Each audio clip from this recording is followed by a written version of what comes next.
네, 강프로입니다. 자, 하나 마이크론 봅니다. 자, 일단 금요일 날은 0.5% 하락해서 끝났습니다. 자, 그리고 하나 마이크론은 뭐 우리가 흔히 얘기하는 잡주나 뭐 이런 뭐 구멍가게가 아닙니다. 근데 금요일 날 장 끝나고 나서 유상증자를 하겠다는 내용을 발표를 했어요. 자, 근데 여기서 우리가 봐야 될 게 있습니다. 유상증자의 규모예요. 첫 번째는 규모. 그리고 두 번째는 어디다가 사용을 하는지. 그리고 이 두 가지를 가지고 목적이 어떤 건지. 일단 유상증자를 하게 되면 물량 부담이 생기죠. 물량 부담이 생기기 때문에 주가가 내려갑니다. 그렇기 때문에 금요일 날 유상증자 발표가 나오고 나서 시간에서 하한가를 갔습니다. 자, 그러면 이 내용을 가지고 우리가 한번 생각을 해보자고요. 일단 유상증자에 대한 내용부터 보고 가겠습니다. 실제 공시 내용을 가지고 제가 이야기를 드릴 테니까 누구나 다 찾아볼 수 있는 그런 내용입니다. 그리고 나만 알고 있는 그런 정보를 내가 입수를 했다, 그런 건 없다고 생각하시면 됩니다. 여기 실제 공시를 발표한 내용이고요. 여기 보면 시설자금 687억 원, 그리고 운영자금 187억 원, 그리고 채무상환 250억 원, 이렇게 해서 뭐 천억이 넘어요. 그러니까 대략 한 10% 정도의 물량인데, 여기 수량, 그쵸? 증자 전에 5천만 주잖아요. 5,200만 주. 그리고 증자한 물량이 500만 주, 즉 10% 정도를 추가적으로 발행을 하는 겁니다. 여기 보시면요. 시설자금 같은 경우에는 좋은 유상증자입니다. 일단 성장을 담보하고 있고, 성장을 기반해서 시설 투자를 한다는 것이기 때문에 그걸 주주하고 나눠 쓰겠다. 그쵸? 나눠줘라. 그럼 우리가 잘 사업해 볼게. 이런 의미라고 보시면 돼요. 근데 여기 밑에 운영자금을 왜 그 주주한테 가져가는 거죠? 이런 부분은 조금 좋지 않은 내용이고, 채무상환자금 아주 좋지 않은 내용이다. 근데 기본적으로 운영자금에 대한 부분이 한 70% 이상이 되기 때문에 이거는 그렇게 나쁜 유상증자는 아니라고 볼 수 있어요. 자, 근데 우리가 하나 생각해야 될 부분이 있습니다. 유상증자를 하게 되면 일단 물량 부담이 생기고 주가가 내립니다. 물론 좋은 유상증자 막 성장을 막 하고 있어요. 그럴 때 증자를 딱 해서 설비 투자 딱 하면 주가 폭등하는 경우가 있습니다. 유상증자가 다 나쁘다는 게 아니에요. 그리고 무조건 하면 안 된다는 게 아닙니다. 할 수 있죠. 그런데 의도 자체가 조금 뭔가 있다. 이걸 보시면 되는데, 여기 기업 분석에 들어가서 보면 실제 주주 구성이 나옵니다. 여기 보시면 하나 머티리얼즈, 여기가 자회사예요. 그리고 이 최창호가 지금 회장입니다. 그쵸? 그리고 이 밑에 보면 최 씨가 없어요. 그쵸? 그러면 하나 머티리얼즈를 봐야죠. 하나 머티리얼즈. 이렇게 보면 하나 마이크론 외 6인, 여기 최한수가 있고, 최한수가 지금 뭔가 붙잡고 있는 그럴 겁니다. 그 최창기, 여기 하나 마이크론의 회장 있죠? 최상호의 아들이 이 사람일 겁니다, 아마. 자, 나이를 한번 보시죠. 그래서 이것도 여기 그 분기보고서에 보면 다 나옵니다. 밑에 쭉 내려보면 임원 여기 다 나와요. 여기 보면 일단 하나 마이크론을 기준해서 보면 이동철, 지금 이 사람이 지금 하나 마이크론의 대표이사, 그쵸? 근데 성이 다르죠. 여기는 뭐냐? 전문 경영인이라고 보시면 됩니다. 그리고 의결권이 있는 주식 12만 주가 있어요. 그리고 밑에 쭉 내려보면 이 사람도 2만 주를 가지고 있고, 근데 이 자체는 성이 다르잖아요. 그러니까 뭔가 이 최창호부터 봅시다. 쭉 밑에 내려도 보면, 자, 여기는 하나 머티리얼즈인데 여기서 딱 보면 아마 여기는 있을 겁니다. 아까 전에 봤죠? 최왕기라는 사람은 1969년생. 여기는 아들은 아닐 것 같고요. 그리고 밑에 쭉 내려보면 전체적으로 사업 전략을 맡고 있는, 지금 일단 하나그룹의 회장입니다. 그리고 밑에 최한수 있죠? 79년생. 이 사람이 차기 회장을 만들려고 하는 그런 게 아닌가. 승계하는 과정에서 증여를 해야 되고, 증여를 하는 과정에서 지금 주가를 낮춰야 되는 그런 의도를 가지고 있다고 저는 일단 판단을 합니다. 근데 자, 이게 의도 자체가 좋아 보이진 않아요. 근데 지금 일단 아까 전에 보셨죠? 하나 마이크론의 증자를 하는데 여기 그 대주주 지분율이 27%가 되어 있어요. 27%만큼의 지분을 넣어야 됩니다. 근데 여기서 만약에 이걸 실권주로 만든다? 그러진 않을 거라고 생각하지만 일단 이 부분은 확인해 봐야 될 필요가 있고, 근데 어쨌든 간에 하나 마이크론은 지금 구멍가게가 아닙니다. HBM 관련돼서 성장하는 폭을 계속해서 가지고 가고 있고, 삼성전자향 장비를 납품하는 기업이기 때문에 지금 삼성전자에서 HBM이 조금 뒤처지고 있는 그런 상황이잖아요. 그렇다 보니까 어떤 부분이 발생을 했느냐? 삼성전자에서요. 그쵸? 삼성전자에서 HBM에 성공을 하면 그 장비, HBM을 만드는 장비는 하나 마이크론에서 납품을 합니다. 후공정 장비는. 지금 미세화 공정으로 가면 갈수록 후공정 패키징, 그쵸? 그쪽 장비가 굉장히 중요한 역할을 차지하고 있어요. 그래서 한미반도체가 강세를 보인 겁니다. 근데 한미반도체보다 주가 상승폭이 더딘 건 사실이에요. 주가가 나빴다고 볼 수는 없습니다. 그런데 한미반도체보다는 주가가 좀 덜 올랐죠. 근데 이런 상황이 나오게 된 게 무슨 이야기냐? 자, 그동안 문제가 있었다는 겁니다. 그쵸? 그동안 뭔가 이 알게 모르게 아는 사람들만 아는, 이 내부자들만 아는 그런 문제가 있었다는 거예요. 근데 그 문제가, 그쵸? 우리가 이렇게 생각을 해야 됩니다. 그 문제에 대한 부분이 이제는 해소가 됐다. 그렇죠. 승계 관련된 문제라든가 이런 부분을 지금부터 준비하려고 하고 있었는데 이제는 해소가 됐다는 겁니다. 악재가 소멸되는 그런 상황이 왔다. 그렇다 그래서 유상증자 뭔가 제가 이야기를 한 그 내용과 같은 그런 건 아니겠지만 악재가 소멸되는 그런 의도라고 저는 일단 주가 측면에서는 생각을 합니다. 왜 그러냐면요. 일단 여기 보시면 지금 반도체 경기에 대한 부분은 계속해서 살아나고 있는 그런 상황이고요. 예전에는 반도체가 사이클을 탔습니다. 그쵸? 좋을 때도 있고 나쁠 때도 있고 뭐 그랬었는데 이 좋고 나쁨에 대한 편차가 너무 컸었던 거예요. 호황이 왔을 때는 계속해서 메모리 반도체 수요가 늘어나고 뭐 낸드에 대한 수요가 늘어나고 하니까 당연히 계속해서 이 공급을 해야 되는 그런 부분이 발생했고 장치 산업이다 보니까 어느 특정 지점을 넘어가는 순간부터 이익의 폭이 대폭 증가합니다. 근데 하락했을 때는 나쁜 부분이 발생했을 때는 완전히 그냥 적자를 면치 못하는 그런 정도까지 가는 거예요. 편차가 너무 컸다는 거죠. 근데 지금 이 상황이 완전히 바뀌고 있습니다. HBM이 나왔고 그리고 AI 반도체 시대가 오면서 성능 자체가 그쵸? 예전에 이 발전기에 있었던 그런 정도까지 가버렸습니다. 그리고 비메모리를 기반해서 메모리 반도체가 동작을 하고 있죠. 지금은. 근데 비메모리의 성능을 높이기 위해서 메모리 반도체가 필요해졌어요. 그게 이번에 H100 호퍼 그쵸?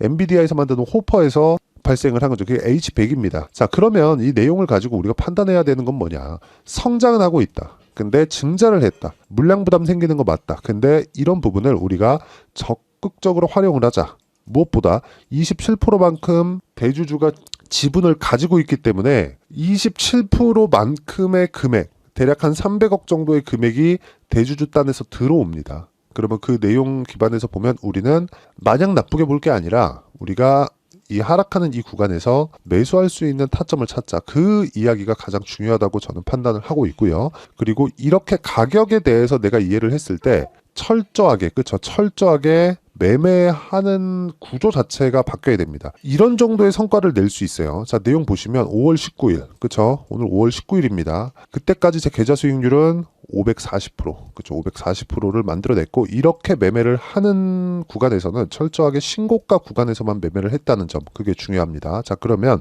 어떻게 이 종목군들을 제가 매매를 했길래 이 정도의 성과를 냈는지 그거부터 보여드리도록 할게요. 자, 내용 보시면 재룡산업입니다. 어때요?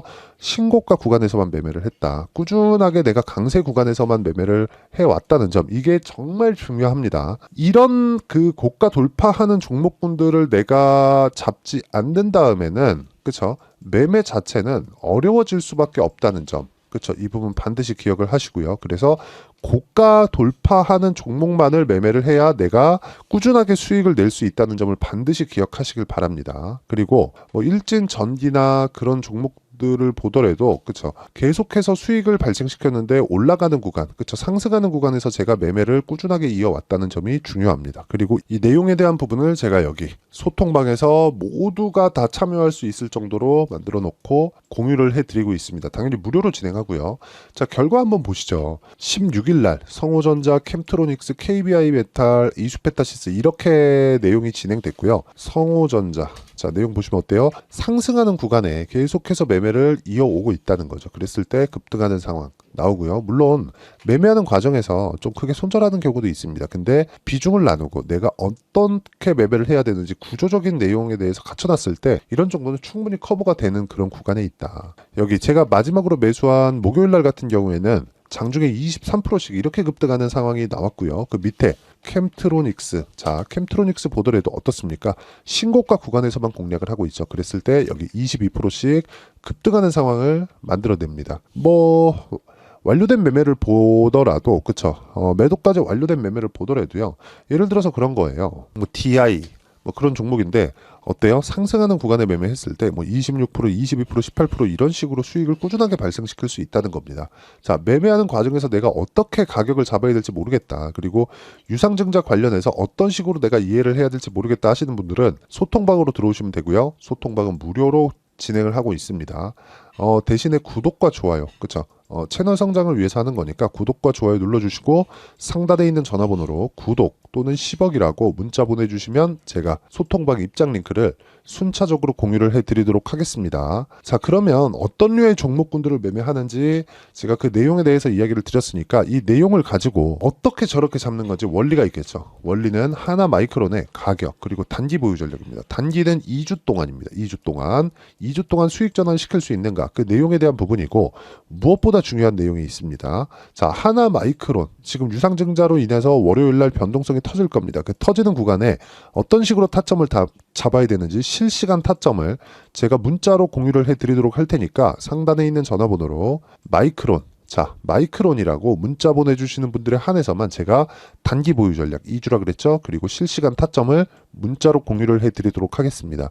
자, 내용 정리하면 그렇습니다. 유상증자를 한다는 것 자체가 좋은 건 아니다. 하지만 의도 자체가 그쵸, 시설 투자 자금에 많이 몰려 있다는 점, 이런 부분은 긍정적이고, 대주주주분 27% 내에서 납입이 이루어진다는 걸 가정했을 때 뭐 썩 이게 나빠야 되나, 뭐 그런 부분이 있습니다. 그러면 대략 한 지금 시설 투자 자금 외적인 다른 부분 있잖아요. 뭐 채무상환 자금이나 그런 쪽, 그쵸, 운영 자금이나 그런 쪽으로 들어가는 부분의 한 60% 70% 정도는 대주주가 된다는 거니까, 그쵸. 그러면 이런 부분을 감안했을 때 우리가 봐야 되는 내용은 철저하게 가격에 맞춰서 보자. 그리고 변동성 터질 건데 그 변동성이 터지는 구간에서 우리가 어떻게 매매를 하는지에 따라서 정말 상황이 많이 바뀔 거라는 점. 그래서 가격대를 어떻게 봐야 되고 어떻게 판단해야 되고 이랬을 때 어느 정도의 성과를 낼 수 있는지 그 내용까지도 제가 다 이해를 시켜드리도록 할 테니까 영상 끝까지 시청하시고요. 모든 분들이 성공 투자하셨으면 참 좋겠습니다. 자, 24년도가 돼도 여전히 시장은 녹록지 못합니다. 이런 상황이 벌어지는 건 어쩔 수 없습니다. 이런 상황에서도 수익이 나는 종목들의 구조는 변하지 않습니다. 즉 대시세 종목에 대한 구조는 변하지 않는다는 거고, 실제 제가 소통방에서 지속적으로 이야기를 드리고 있는 내용도 대시세 종목이나 시장 주도주를 공략하는 건 철저하게 가격 분석을 하라고 이야기를 드리고, 가격 분석 이후에는 이슈에 대한 파악, 그리고 이슈를 파악하고 나서는 다시 내가 얼마에 매수할지 그 타점에 대한 부분을 지속적으로 언급을 하고 있습니다. 자, 근데 생각해 보세요. 시장이 굉장히 어려웠습니다. 어려운 상황에서의 어떤 종목들이 강했냐 보면 반도체와 그리고 바이오입니다. 자, 실제 여기 보면요. HLB에 제가 실제 매매한 내용을 띄워놓고 보여드리고 있는데 1월 22일부터 매매를 시작해서 4일 동안 31%의 수익 마감이 됐고요. 그리고 여전히 신고가 종목입니다. 자, 그리고 그 다음 어보브 반도체, 이름을 보시다시피 반도체 종목이죠. 그리고 AI 반도체는 지속적으로 강세를 보이고 있습니다. 이 종목도 신고가를 먼저 달성한 이후에 제가 21%의 단기간에 21%의 큰 수익을 내고 마감이 됐습니다. 다시 재공략을 준비하고 있고, 이런 부분은 소통방에서 다 공유를 해드립니다. 자, 그리고 코세스, 자 코세스 같은 종목도 당연히 그쵸, 신고가 종목이고요. 그리고 반도체 종목입니다. 이 종목도 영업일 기준에서 이틀 동안 대략 한 15%의 수익 마감이 됐습니다. 내용을 한번 보시면 어떻습니까? HLB를 포함해서 뭐 30%, 20%, 뭐 15% 이런 식의 수익이 지속적으로 발생하고 있는데, 이 세 종목 모두 다 신고가 종목이고 1월 달에 시장이 약세를 보이고 있는 구간에서도 강했었던 그런 종목입니다. 특징점이 하나 있는데 그 이슈에 앞서서 가격이 먼저 반영했다는 거죠. 그렇게 제가 가격을 먼저 보고 이슈에 대해서 파악하는 이유는 결과적으로는 큰 시세를 먹기 위한 사전 준비 작업입니다. 실제로 큰 시세를 먹기 위해서 사전 준비 작업을 했을 때 여기 레인보우 로보틱스 127%, 그리고 ISC 98%, 그리고 한미반도체 97%의 큰 수익을 내는 상황을 만들 수 있습니다. 어떤 식으로 소통방에서 진행됐는지, 그쵸? 그 상황을 제가 이야기를 드린 건데, 이런 상황도요, 당연히 신고가를 공략했을 때 가능한 겁니다. 자, 그러면 이번에도 마찬가지입니다. 그쵸? 정부 주도의 코리아 디스카운트 해소 방안이 2월 달에 발표를 하고요. 그리고 2월 달에 발표된 내용을 토대로 주가가 움직이는 게 아니라 이미 움직인 내용이 있죠. 실제 이 내용은 크게 중요한 게 아니라는 겁니다. 실제 움직인 내용을 보면, 자, 기아차입니다. 실제로 12월 달에 신고가를 만들어 놓고 정부에서 입김을 불어 넣으니까 순식간에 기아차를 포함해서 현대차 같은 거대 기업들의 주가가 2주도 채 되지 않아서 40% 정도의 큰 시세를 냅니다. 자, 그러면 우리는 어떤 종목을 봐야 될까요? 이슈를 파악해야 되는 것도 맞지만 철저하게 가격에 맞춰서 매매를 해야 되는 게 당연히 중요합니다. 정부가 주도하는 정책 방향이 있겠죠. 그 방향에 맞춰서 우리가 종목을 찾을 필요가 있다. 자, 그러면 답이 나왔습니다. 정부가 주도하는 방향에 맞춰서 제2의 기아차를 찾는 게 지금은 중요하다. 근데 정부 정책의 방향에 맞게 가자. 그랬을 때 앞서서 제가 보여드렸었던 내용인 여기 레인보우 로보틱스 127% 그리고 ISC 98% 그리고 한미반도체 97%와 같은 수익을 낼 수 있습니다. 물론 시간에 대한 부분은 최소 2주의 시간이 필요하고요. 그리고 최장 3개월 안에 끝내야 됩니다.